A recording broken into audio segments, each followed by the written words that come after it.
Tonight, we delve into the shadows of three chilling true stories that took place in seemingly ordinary restaurants. These aren't just tales of late-night meals, but of encounters that will send shivers down your spine, making you think twice before lingering at any diner until the last call. Imagine yourself at a cozy roadside restaurant, the smell of fresh coffee lingering in the air, and the silence of the late hour wrapping around you like a comforting blanket. But then, someone walks in, a stranger who's too friendly, whose gaze lingers just a bit too long. Suddenly, the familiar setting becomes something else, something darker. The stories we'll share tonight involve ordinary people who encountered the unexpected, moments when mundane surroundings transformed into a setting of suspense and terror. These are experiences that happened in places where one should only expect comfort and warmth, places that turned into nightmares, where darkness revealed its true face. So, dim the lights, get comfortable, and prepare yourself for a journey into the eerie world of late-night encounters in places you thought you knew. These are the moments that turn everyday life into a living horror. Story 1. It was late, almost 1:50 a.m., and the restaurant was eerily quiet. Located in the misty, isolated parts of Washington state, it catered mainly to travelers along the nearby highway. The protagonist, a young waitress named Kathy, worked the late-night shift. She had grown accustomed to the long hours, the silence that descended when the last customers left, and the way the darkened windows made the restaurant feel like an island in the middle of nowhere. That night, there were only two people left in the building, Kathy and the chef. They were waiting for the clock to strike 2, so they could close up and finally head home. The air felt heavy, the type of weight that grows when sleep is close but just out of reach. The kitchen was already cleaned, and Kathy was wiping down the last table when the door opened. A customer had come in at TH. Kathy looked up to see a lone man entering. He was large, dressed in oddly high-waisted jeans, a tucked-in gray shirt, and a brown jacket. He wore glasses and sported a thick brown mustache. His smile, though polite, felt unsettling, the kind that lingered a little too long. It wasn't uncommon for people to walk in late, but something about this man made Kathy feel instantly uneasy. "Table or counter?" she asked, trying to sound casual, masking the small knot of anxiety forming in her stomach. He smiled again, still too wide, and said, "A table, please." His voice had an unusual softness to it that didn't match his bulky appearance. Kathy led him to a booth, handing over a menu while mentioning that the kitchen would close in 10 minutes. Nolan, as he introduced himself, decided quickly, a simple order of black coffee and French toast. The order was straightforward enough, and Kathy took it to the kitchen. The chef gave her a tired look, but prepared the dish without complaint. When Kathy returned to the dining area, Nolan waved at her enthusiastically. He began chatting, small talk about the road conditions, potholes, and the winter frost. Kathy kept her responses vague, giving no personal details, but Nolan seemed intent on keeping the conversation alive. He pressed on, asking if she lived nearby. She responded even more evasively, an instinct telling her not to share too much. The chef eventually brought out the French toast, and Kathy delivered it to Nolan. As he ate, she retreated to the counter, her social energy drained. She just wanted him to finish so she could go home. After what felt like an eternity, Nolan finally paid his bill, still smiling, though his eyes seemed colder now. He left the restaurant, and Kathy sighed in relief, ready to leave as well. Kathy finished up, grabbed her things, and said goodbye to the chef, heading out to the nearly empty parking lot. Only 3 cars remained, hers, the chef's, and a third she didn't recognize, a silver, older-looking sedan. A chill ran through her when she noticed it parked close to the road, its windows too dark to see through. She got into her car, trying to shake the feeling of unease. As she drove, a warning light on her dashboard suddenly lit up, a flat tire. Panic started to set in. She didn't know how to change a tire, and she wasn't even close to home. The pressure in the rear passenger tire was dropping fast. Kathy pulled over, stepping out to inspect it. The tire was completely flat. Suddenly, Headlights illuminated the side of the road, blinding her momentarily. A car pulled up and slowed to a stop right behind her. Her heart sank when she saw who it was, Nolan, smiling that same unsettling smile. He got out, now wearing gloves, and approached her. "Kathy, are you okay?" he asked, his voice unnervingly calm, as if this were some casual coincidence. Fear tightened in her stomach. She rolled down her window just a crack, enough to talk. Nolan offered to help, insisting he knew how to change a tire. Kathy lied, saying her boyfriend was on his way to help. She prayed it would make Nolan leave, but he only smiled wider. He walked around to inspect the tire, and that's when Kathy discreetly dialed 911, keeping the phone in her lap. Suddenly, a loud crash shattered the silence. Nolan had broken her passenger window. He reached in, trying to grab her phone. Kathy screamed, showing him the screen and yelling that she was talking to the police. He paused, looking at the phone, then turned and ran back to his car. He sped away, tires screeching into the darkness. Kathy was left there, trembling, shards of glass in her lap. It felt like hours before she finally heard the sound of sirens.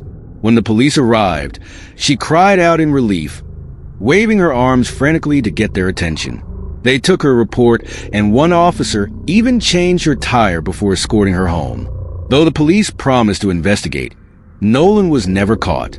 Kathy never returned to that restaurant. She knew she had narrowly escaped something far worse that night. Story 2. It was late October, the air crisp with a hint of approaching winter.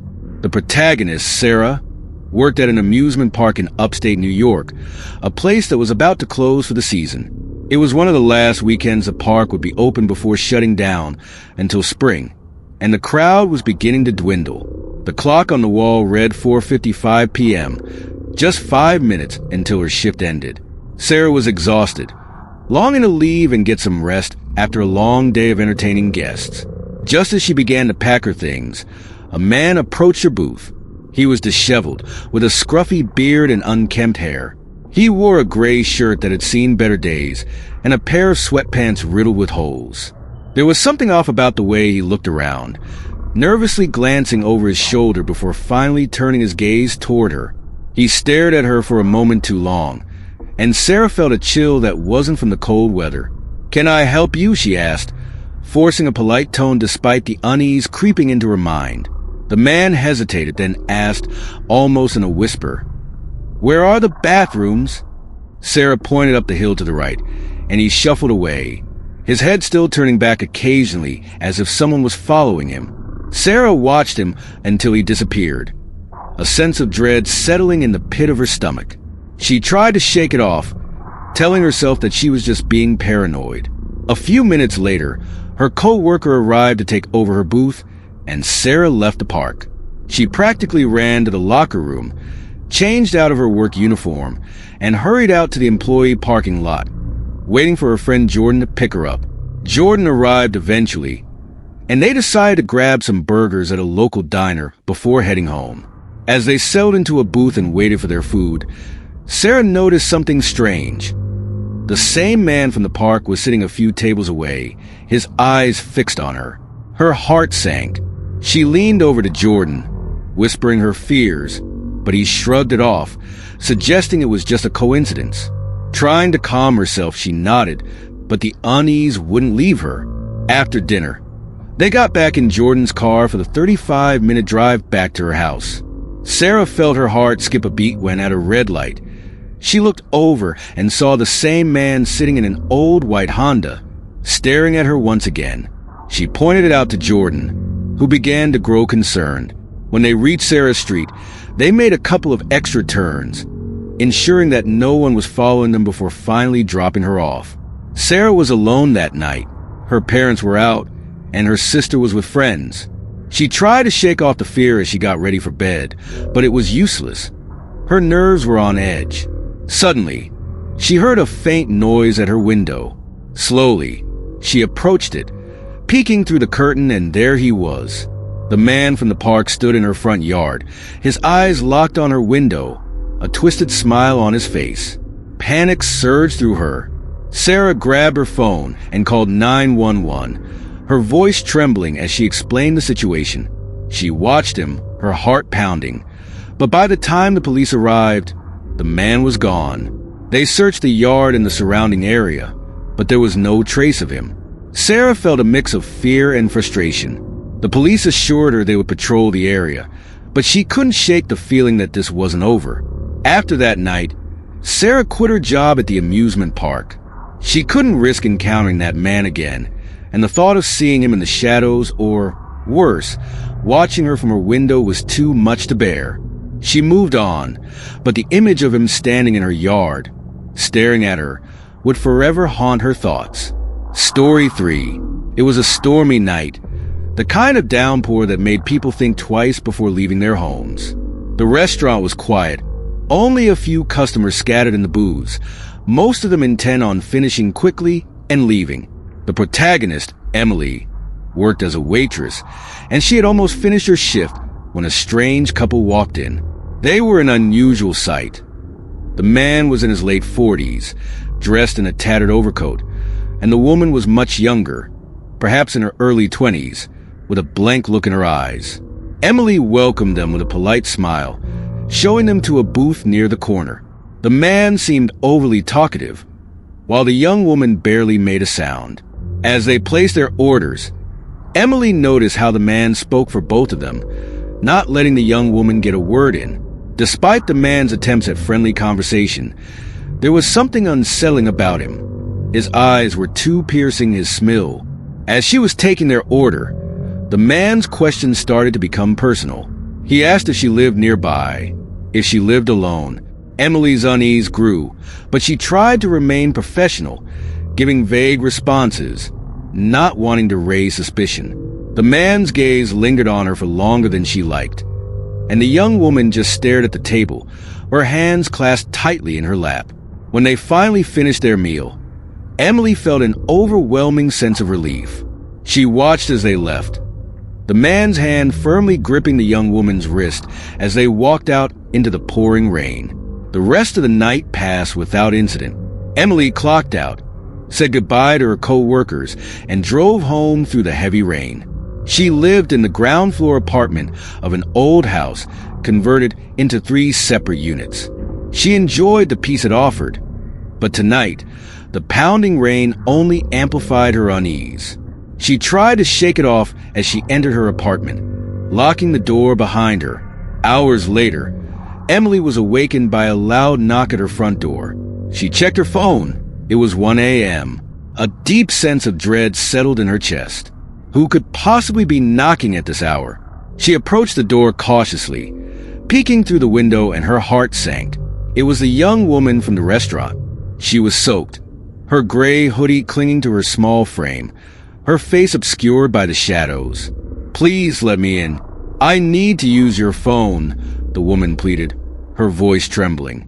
Emily hesitated. Something about the situation felt incredibly wrong.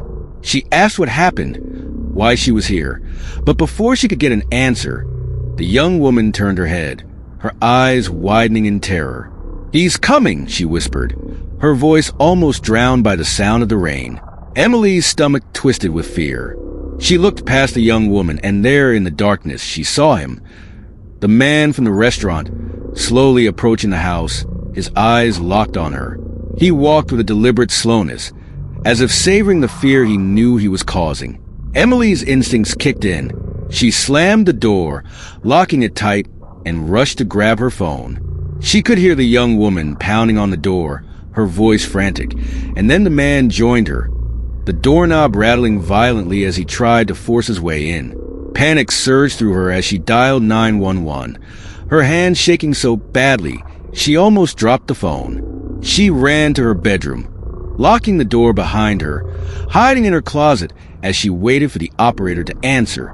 Her voice shook as she explained the situation, the sound of the pounding at the door echoing through the small apartment. The seconds felt like hours, her heart pounding in her ears as she listened to the noises outside. Then, suddenly, there was silence.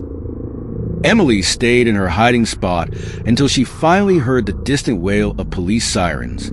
When she came out, The pounding had stopped, and when the police arrived, they found no sign of the man or the young woman. The officers searched the property and took her statement, assuring her they would keep an eye out. The next morning, as the sun began to rise, Emily tried to convince herself that it was over, that she was safe. But when she opened her front door, her heart sank. Written in bold, black marker across her door were the words, "Thanks for the service, Emily." A shiver ran down her spine. She packed a bag that very moment and left to stay with a friend. Whatever those two wanted, she wasn't going to stick around to find out. Emily knew one thing for certain. She could never unsee that twisted smile or the cold, vacant eyes of the young woman staring up at her door. These three stories remind us that even the most ordinary places, a restaurant, an amusement park, your own home, can turn into absolute scenes of terror. It's easy to feel safe in familiar surroundings, but as we've seen tonight, danger can lurk where you least expect it. The next time you find yourself in a quiet diner late at night or catching a ride home from a long shift, remember, the unexpected can happen when we're at our most vulnerable. If you enjoyed these chilling tales and want to hear more, make sure to subscribe and give this video a like. Your support helps us continue sharing these eerie stories that make us all question the ordinary. And we'd love to hear from you. Have you ever experienced something strange or unsettling? Something that still sends shivers down your spine? If so, leave it in the comments below. Who knows, maybe your story will be featured in an upcoming video. Until next time, stay safe, stay aware, and remember, sometimes the most terrifying monsters are the ones standing right beside us.